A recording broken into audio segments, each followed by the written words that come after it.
sought information for a living. That is to say that ever since he returned from Korea, after having served with the armed forces, he had been working as a private investigator in Montreal. William Hamilton, a rich industrialist, had gotten in touch with him regarding a simple vandalism issue. Nothing to write home about. Not worth hiring a private eye either, just so he can drive for hours on rough roads. But that's how it had always been. The client pays, Carl gets it done. They had set up to meet at the general store, his client's business. Well, actually, the entire village had William Hamilton's name written all over it.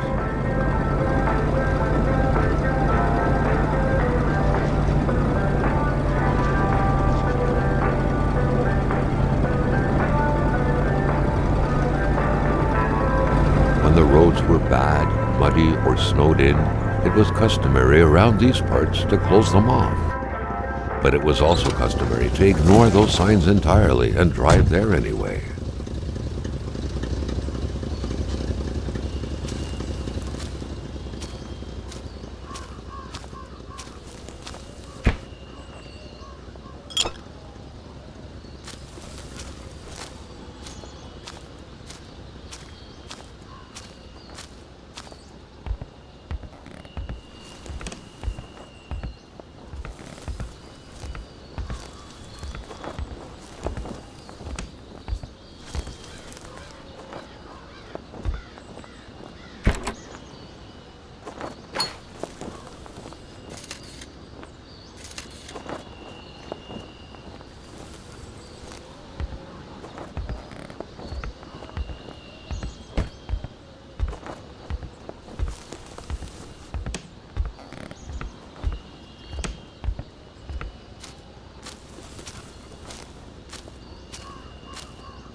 Hamilton never mentioned a road-blocking barrier. Why was it needed here in the back of Beyond? That would, however, be a mystery for another day. Carl had waited long enough for someone to come and raise it. Hamilton is waiting for Carl in the general store. It was time for him to get down to business.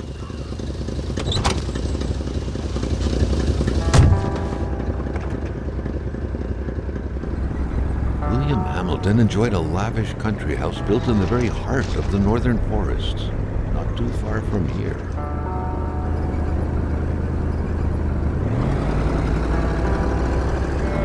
The local populace was divided when it came to the affluent man. Some saw a wealthy philanthropist dedicated to improving the region's economy.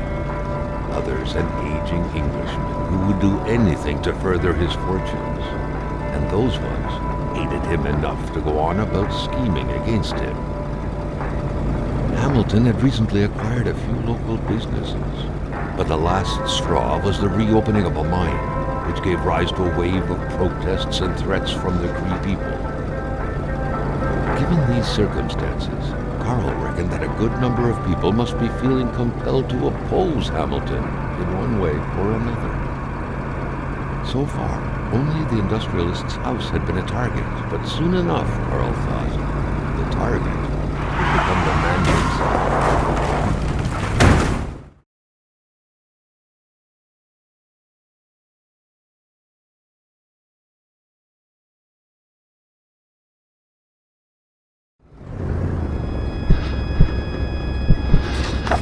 Carl needed to get out of there. The cold and the pain required urgent care.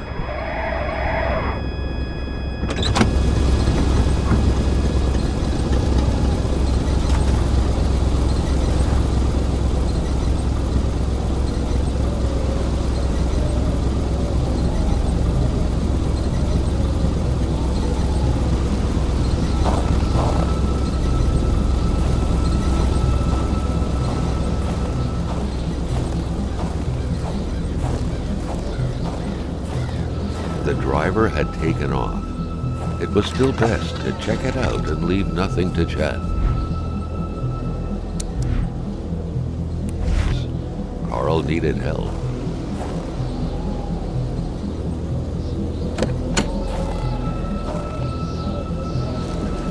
It was a small, locked box engraved with the letters WH. Carl thought about taking it. Nothing was to be left to chance.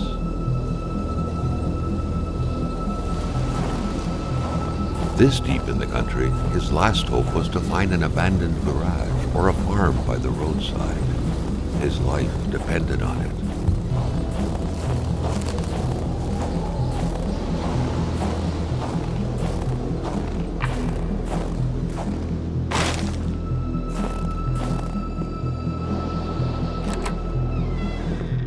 Carl wondered how long he would have to endure this skin-stinging cold. Even better than he had hoped, Carl Faubert had succeeded once more and was now on his way to new adventures.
Spread out on a few acres of untouched forest, bellowing caribou, everlasting snow, and undefiled lakes. The Manistan region was no tourist hub. It was said to have been populated for millennia by Cree people, and ever since the industrial era, by the metal mining industry.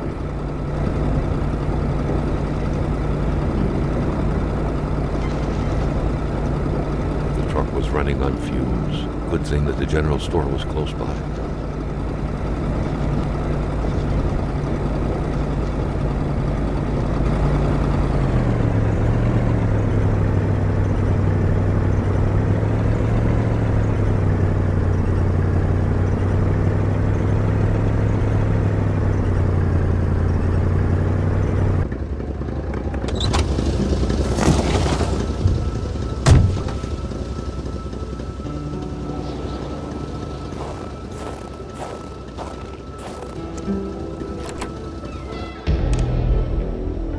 Carl had no trouble recognizing his employer. He had been killed. There was no need to be a detective to figure that out. But only a detective could have noticed that the killer had to have been very close, that the fatal blow had been given before the victim even realized. An explosion suddenly occurred outside.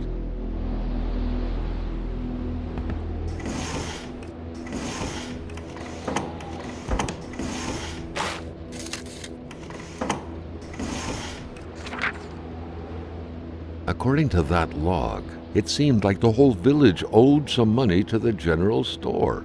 Carl was far more interested in the bunch of nearby addresses he had just gotten his hands on, though.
Maintaining his composure, Carl recalled something from his military training. Wolves always stay away from populated areas. Wait, was it about bears?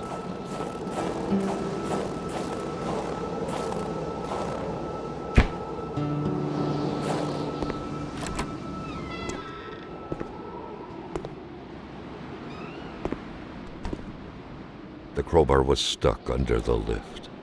Notwithstanding Carl's imposing stature, car lifting wasn't part of his skill set yet.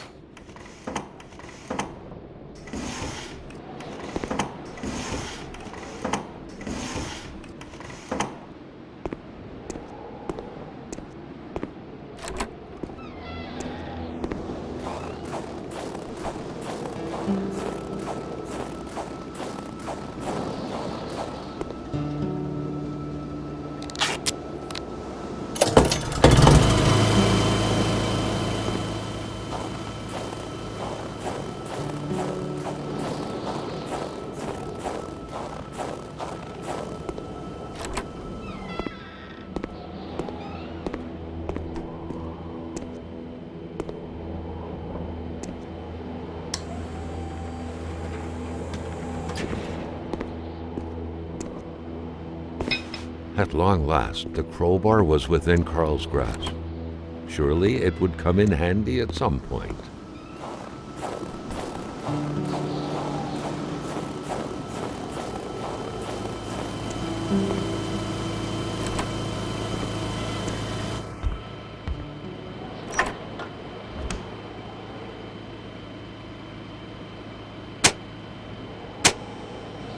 The note explained that the garage and the store couldn't be supplied with electricity at the same time.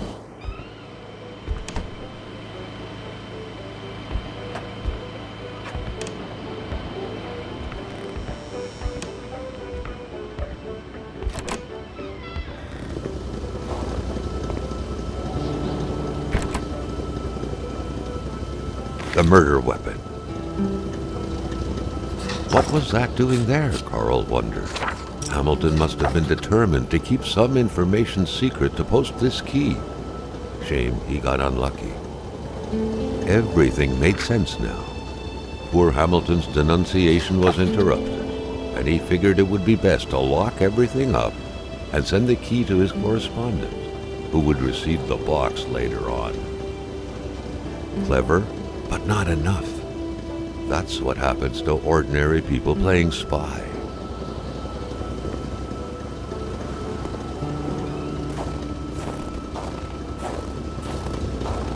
The pumps wouldn't surrender their divine nectar so easily. In all likelihood, they had to be switched on from inside the store.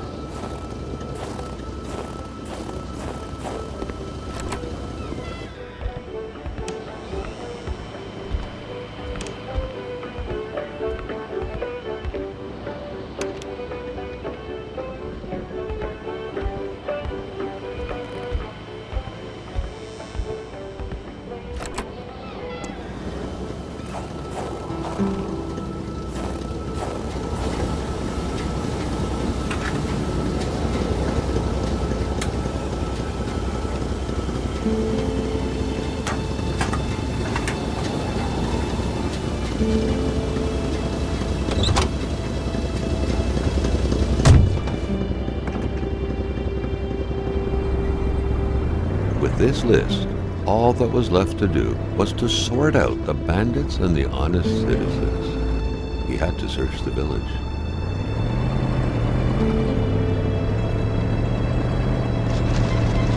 Carl felt that the store and its surroundings still held their secrets, and he didn't like to miss out. That had to be the worst parking job ever. Who was Carl to judge, though? It may be customary to park like that around these parts, or not.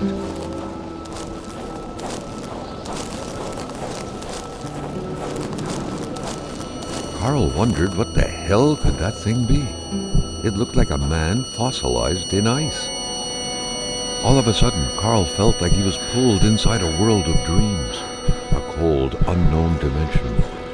Somehow, Self-control was slipping from his grasp.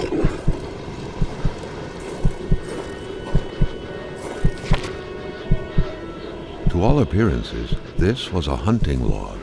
Better yet, a war diary.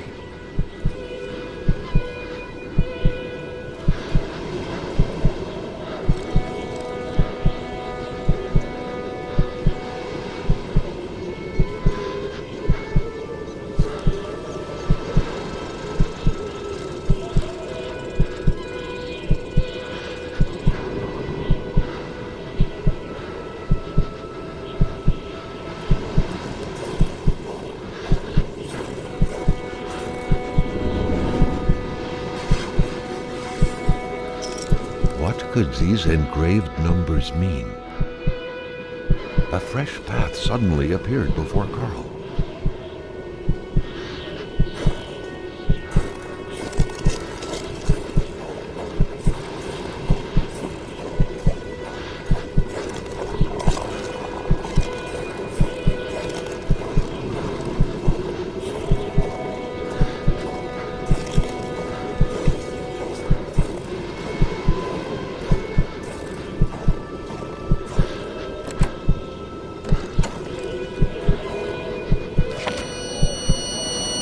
Carl had that feeling you get when you immerse your frozen hands in hot water. What happened? Now at least he knew who the unfortunate man petrified in ice was. Gilles Lachance, the general store's manager himself.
The air was freezing, right down to the bone.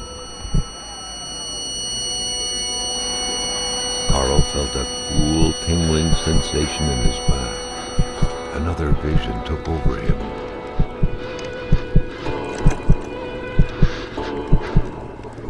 Something was hidden under the stairs.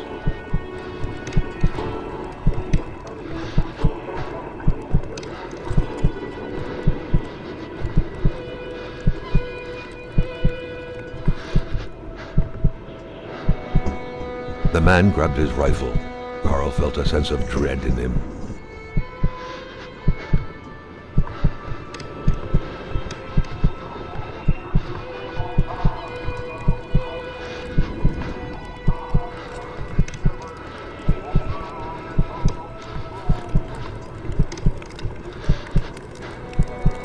Perhaps their spousal relationship had been cooling down lately.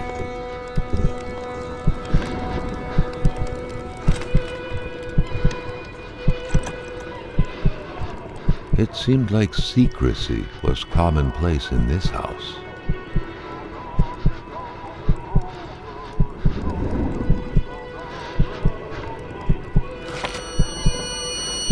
The vision's veil was lifted, and he was back to reality.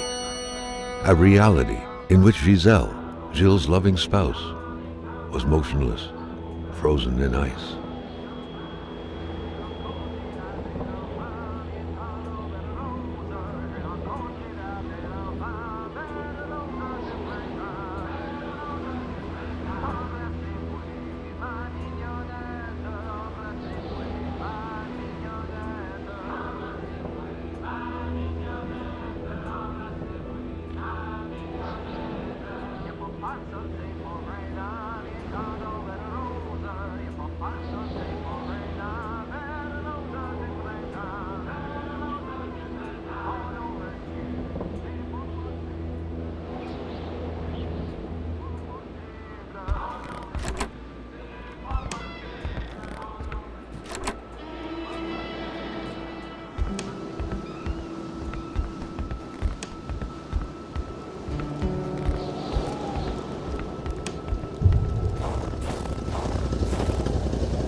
Felt that the store and its surroundings still held their secrets, and he didn't like to miss out.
There should be a law forbidding doctors from falling sick.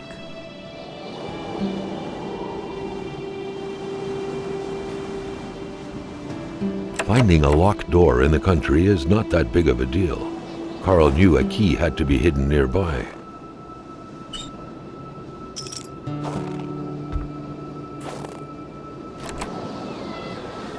In spite of Dr. Beaupré's goodwill, the place didn't look much like a physician's office. It could easily be mistaken for a sewing shop.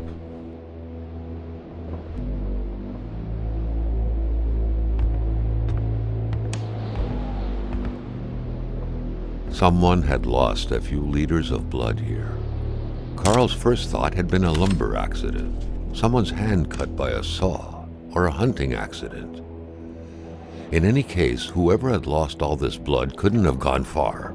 Perhaps they were already dead. Doctors used light-reflecting frontal mirrors to look inside the patient's cavities. That was a bit unsettling, but back then, it was pretty much always the case with medicine.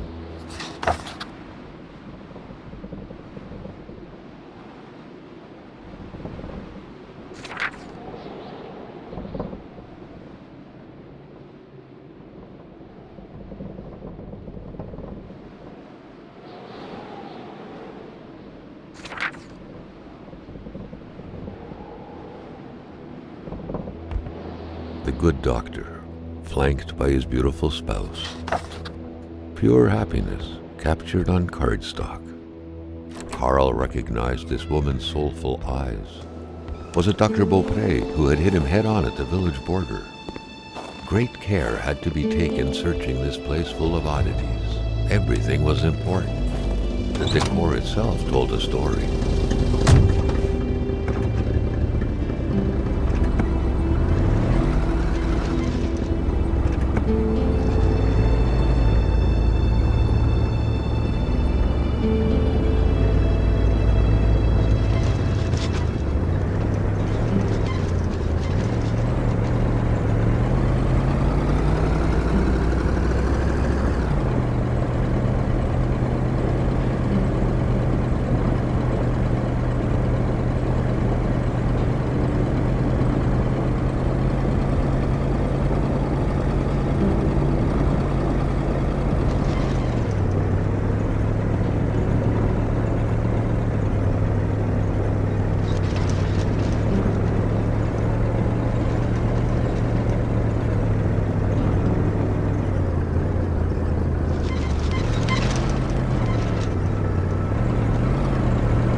The place looked more like a pigsty than a house. A heavy stench of curdled milk, cheap alcohol, and boiled cauliflower filled the air. Rock music invaded the minds of men even in the remotest of places. The man didn't own a turntable, though, so there's that going for him. Jean Blouin. Seems like that pig had a name after all.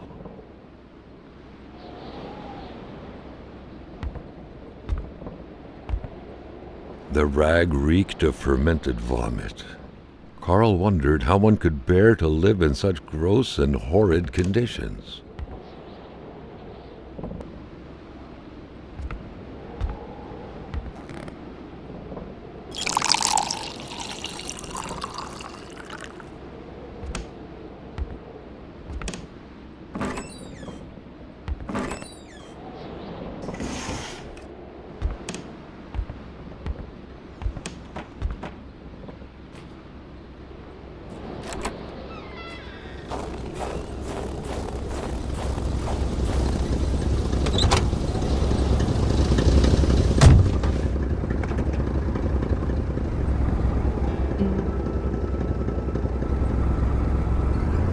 Carl held in his hand some awful sugar alcohol, but rather than drink it, he told himself it could be useful. He only had to be wary.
mon bonhomme.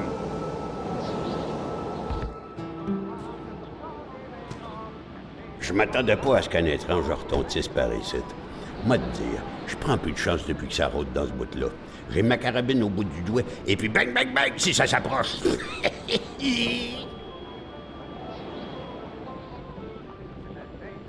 Si tu veux du linge chaud, parce que t'es habillé comme un gars de la ville, je dirais pas non à une bonne bouteille de caribou. Puis tu pigeras ce que tu voudras parmi mes guenilles. Ah, quand on cherche, on trouve. Parce que je t'aime bien à cette heure, je vais te dire quelque chose. Tu fais bien de prendre ma pénice. Parce que par là-bas, tu vas rencontrer le vrai froid. Un froid qui glace comme t'en as jamais connu dans ta vie.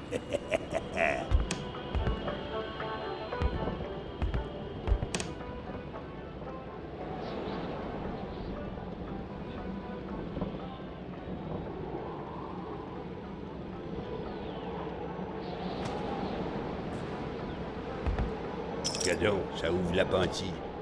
Prends-la, je m'en fous. Perds ton temps dans mes déchets tant que tu rapportes du caribou.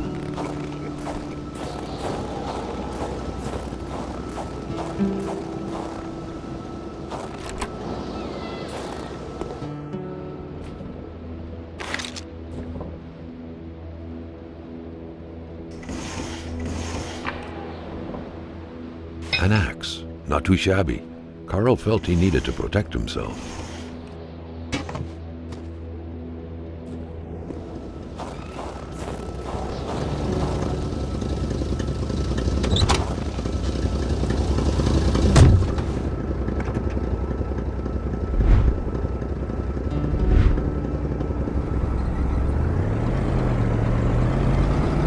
Health is what mattered most, and the old man's cloak made sure of that. However, Carl still felt that he would miss out on precious knowledge if he left this place.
Sometimes, and especially around here, people are so possessive with their land, as a dog is with hydrants.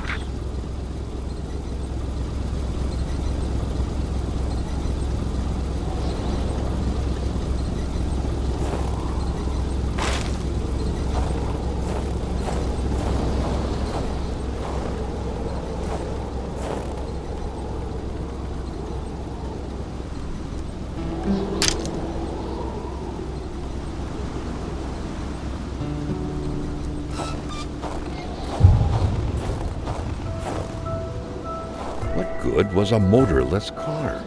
The mechanic sure had an odd way to go about repairing things.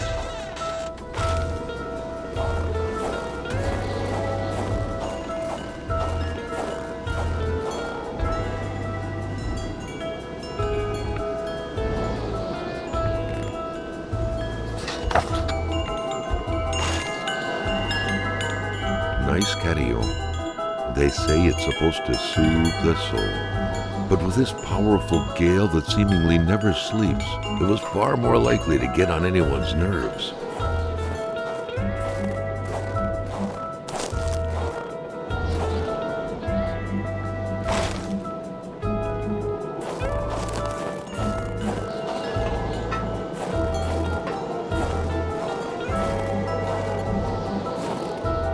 Carl had a hunch that there had got to be a plan somewhere that could help him put this thing back together.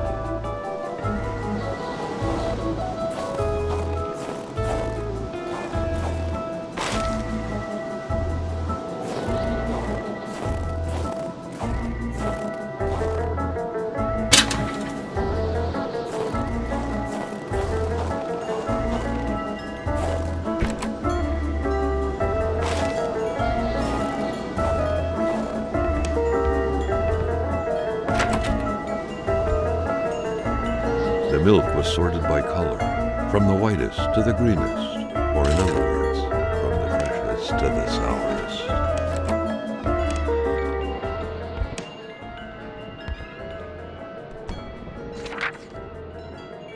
If some daring person could manage to get their hands on the missing parts, Carl was willing to bet that the craft would have taken flight. These scribblings were undoubtedly the mark of a tormented mind. Something wasn't right in the poor mechanic's head.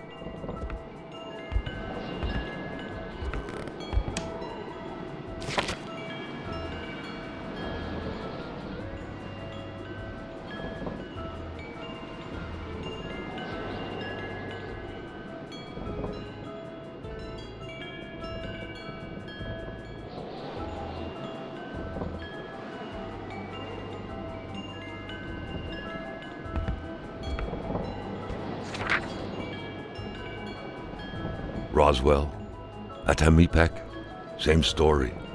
Large deserts conducive to extravagant follies.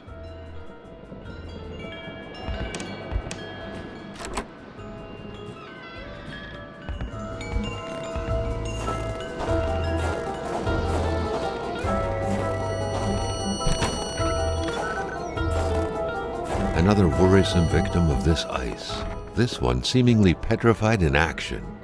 The poor man, before being frozen solid, seemed to have been defending the entrance to his cabin.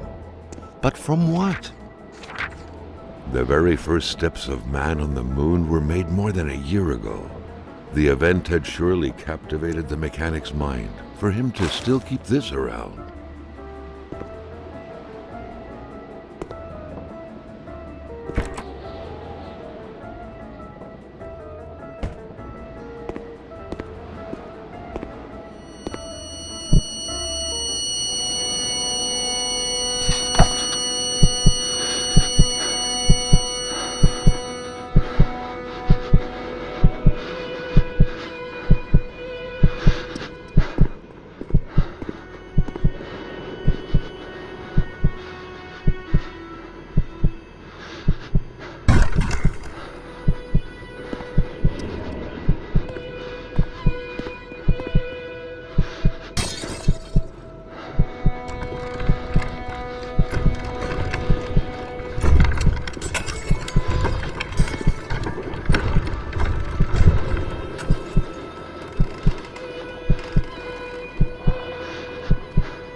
Something very important must have been in there for the man to take such time and effort to hide it, but Carl didn't know how to reach it.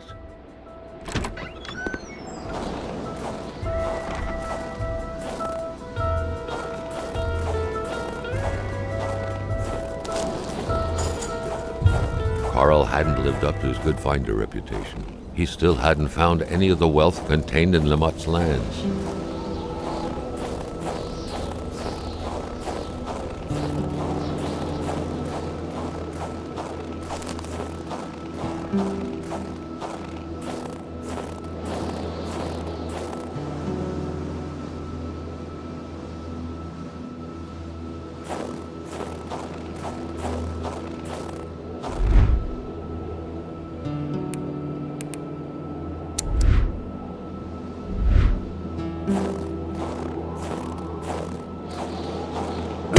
Never thought he would be dancing with the wolves.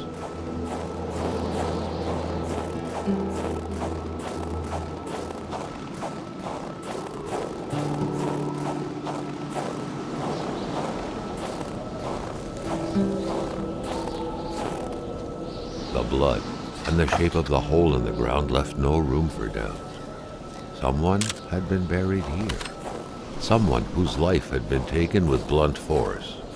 Where was the body now? Why had it been buried, only to be dug up later? Carl felt as though he was shrouded in fog.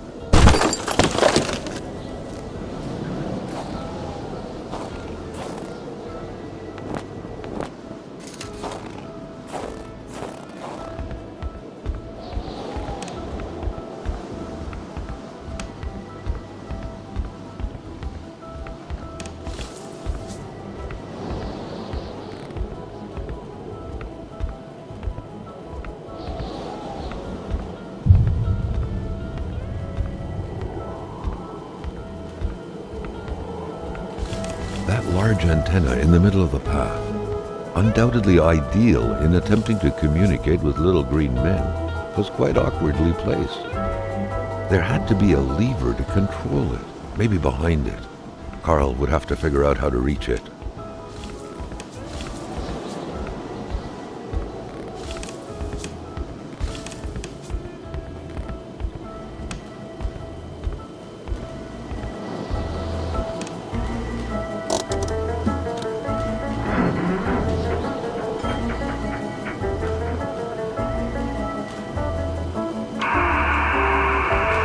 The machine seemed to work. Carl sent out an SOS. No reply.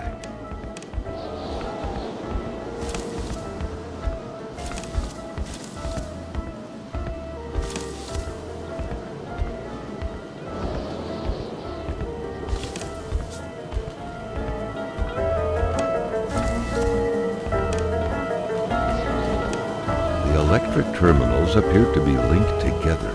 But for what purpose? So that's where the generator key was hiding. All that was left was to use it.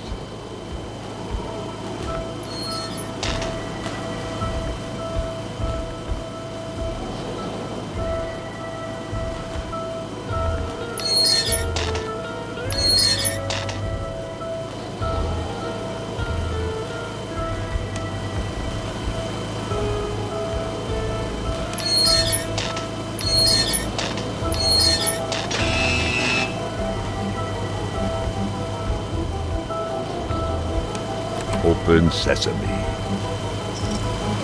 At last, so big an effort for an oh so tiny piece of metal.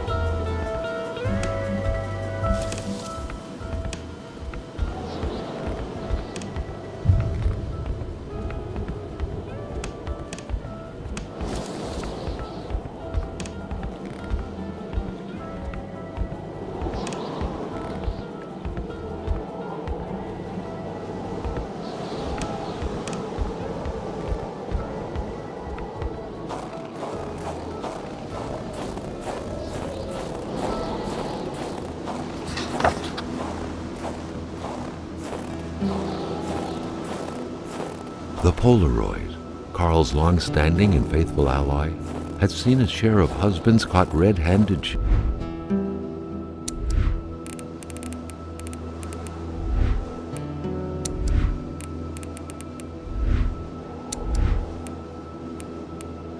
Cheating.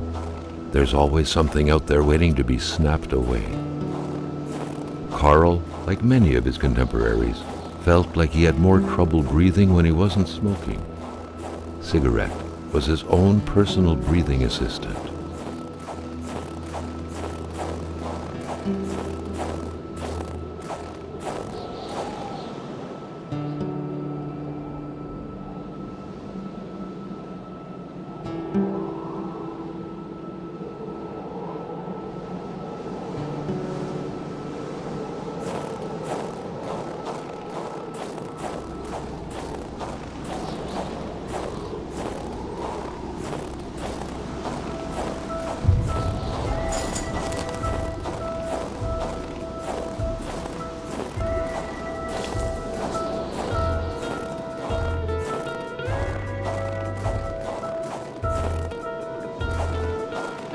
By following the plan, Carl was led to believe that the snowmobile's parts had to be scattered about in the vicinity.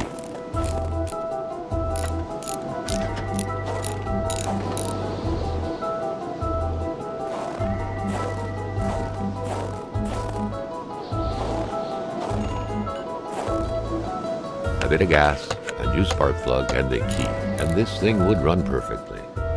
All he needed to do now was to find all that.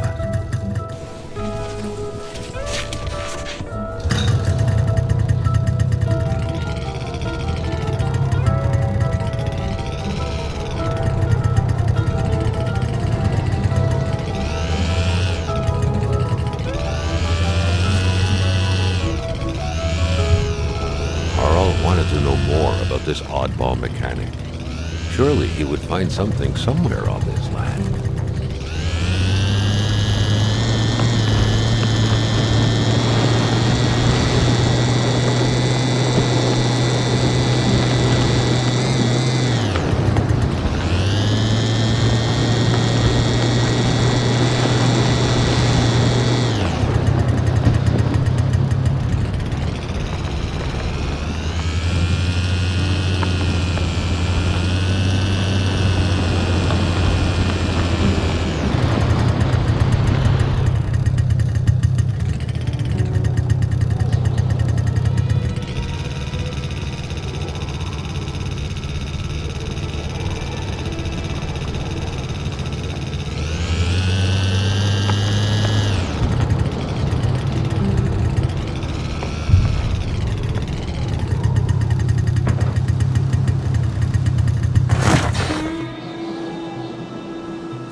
Carl was used to strange phenomena, but a chunk of ice like this, as if an iceberg came out of the ground, that was a first. Prince? Carl found a surprise at every turn. Was the camera faulty, or was there a possible lead? Luckily, he had the coat to protect him from the biting cold. The cold seemed to be more brutal here than anywhere else. It seeped into bones and into every breath to get to the heart until it stopped. Carl needed to be dressed in warm clothes to survive.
Another instance of this magic ice. What was this one doing, lying on the ground, so afraid? The plot thickened like water into ice. A sudden cold snap struck Carl, who felt like he was pulled into a dream.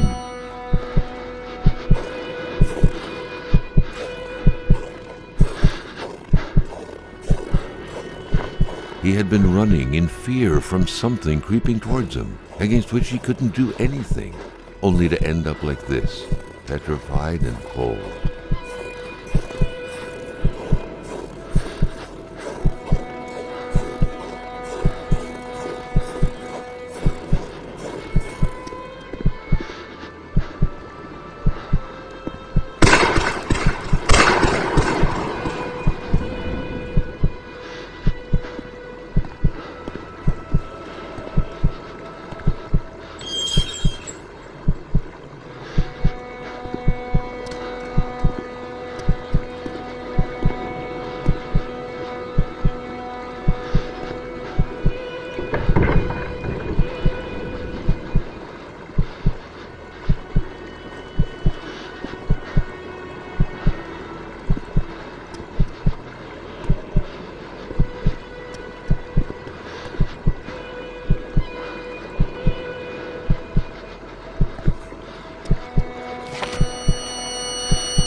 It seemed as though Régin had been ready to take up arms and slay people like Hamilton. Could he have committed murder for his cause? Who could have gotten killed in front of his very eyes?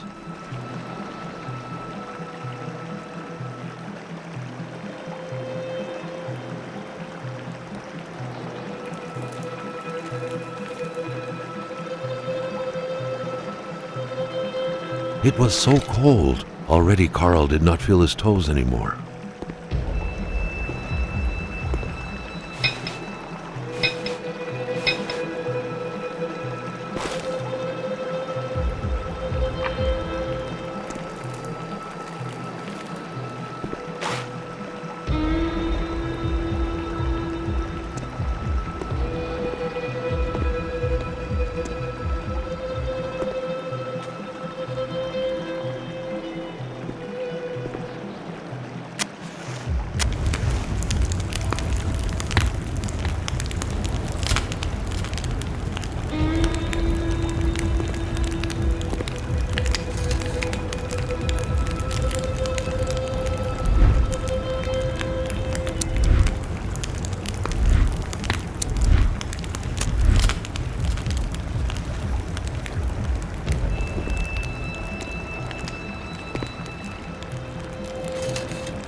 Carl suddenly felt observed. He was worried about a presence around him.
No stone can withstand the force of dynamite.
suddenly shivering. He was going back to the realm of visions. Carl had no issue recognizing the spirit-like figures, but he couldn't figure out what they wanted from him. The phantom, freed of reality's shackles, vanished in the forest. Earlier, Carl had witnessed the tragedy that befell it. Another phantom disappeared in the wilderness. Carl had seen what happened to it too. A third phantom gently faded away. Carl noticed that as the cursed villagers finally left reality, he could feel a sense of unburdening exuding from them in an almost intimate way. The last phantom, lost in solitude up until now, joined the others in the forest's darkness, free at last to enjoy an eternal, well-deserved slumber. Carl was only beginning to understand the horror which had struck his village. He understood that the dead were piling up and that he couldn't help them by himself. The road was clear for him. He needed to push further north and fast to find help.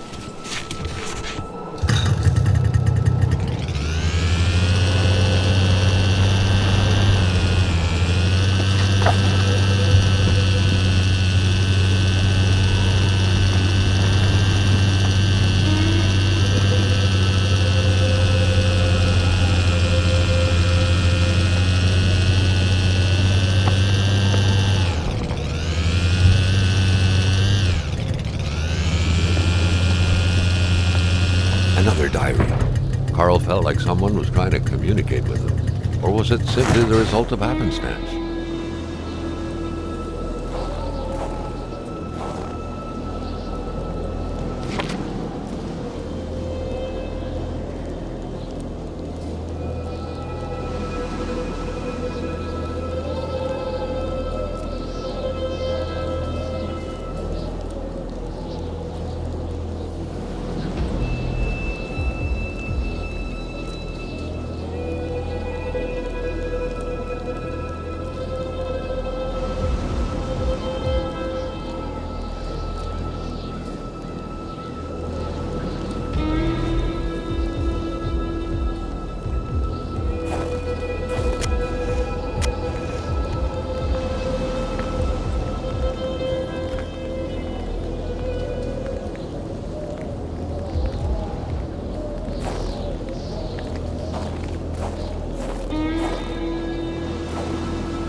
Carl had found what he was looking for. He needed to get back on the road.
Seems like the elements showed mercy to those nice and solid-looking planks.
Two more victims of this ice plague. Carl felt a chill down his spine. What if he was next? Carl felt the strong pull of a vision overcome him.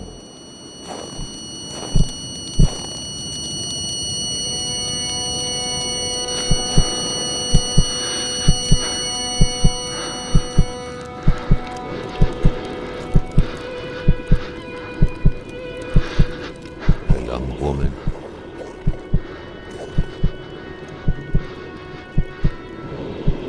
It looked like a simple hunting accident.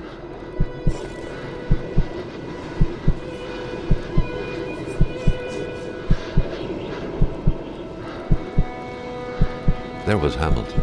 Carl recognized him.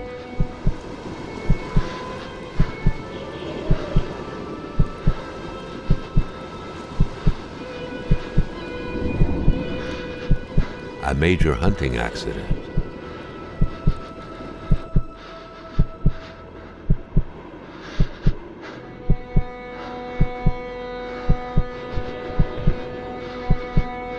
The doctor examined the young woman.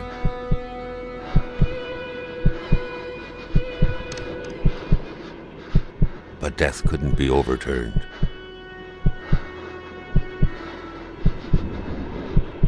She was dead.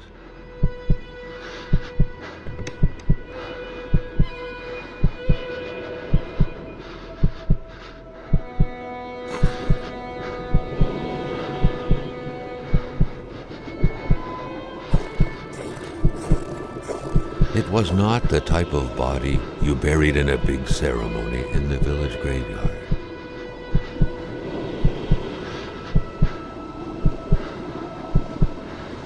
It had to be hidden. No one could know about this.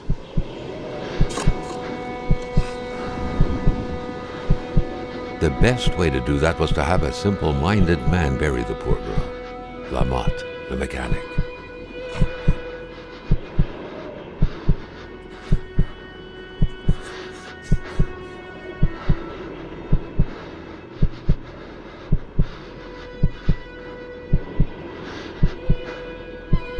The doctor denied the unfair death of the young woman, but Hamilton had him in his grips. Hamilton knew all of the poet's secrets and wouldn't hesitate to reveal them. I know all about your crimes, you little communist. You know mine. What a sordid affair.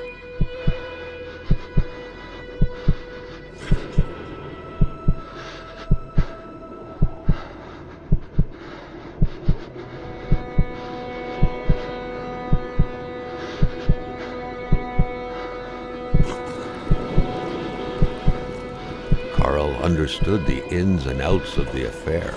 A woman had been killed in an unfair accident, and a young warrior had damned himself to avenge her.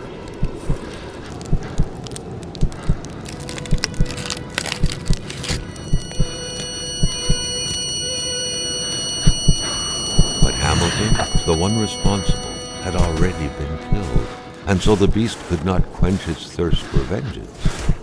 And now, recklessly, Carl had pulled the bolt from the beast's heart. A beast who was but a young Cree man lost without his fiancée, and who had, out of hatred, become Wendigo.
always carried his log on him, in which he scribbled down plots and leads alike during the course of his interview.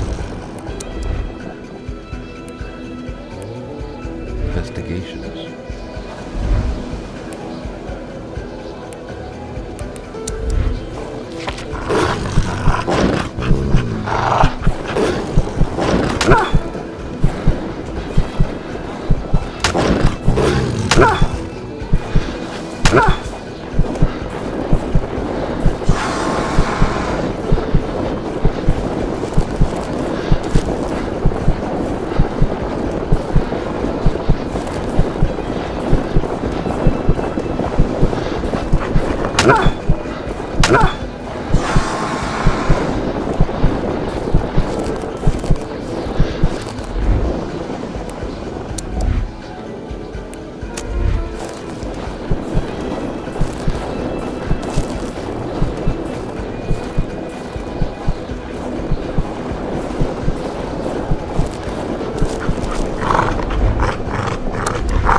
Sheltered him, but for how long?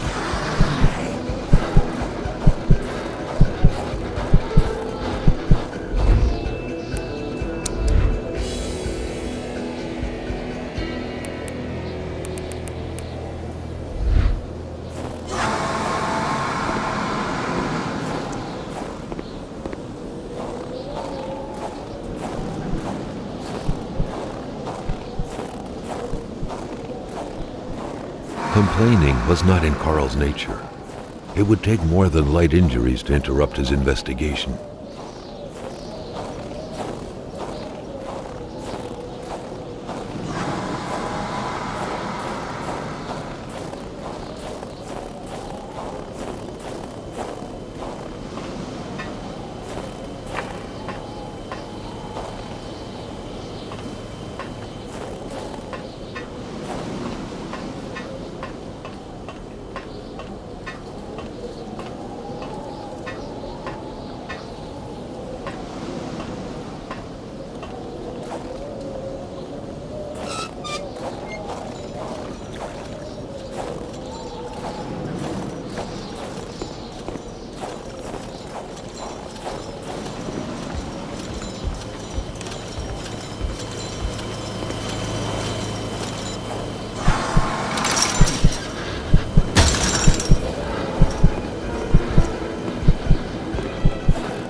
When you disappeared, so did purity. I would defend purity against the winds, the tides, against ice and blizzard.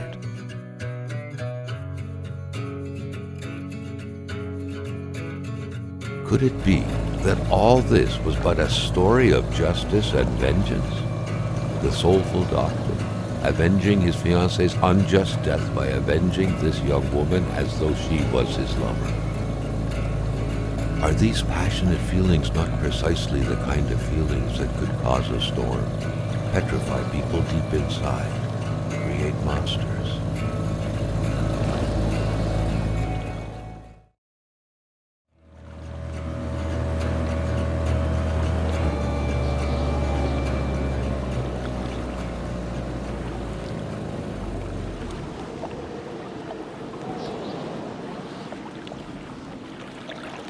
Un survivant! On a trouvé un survivant!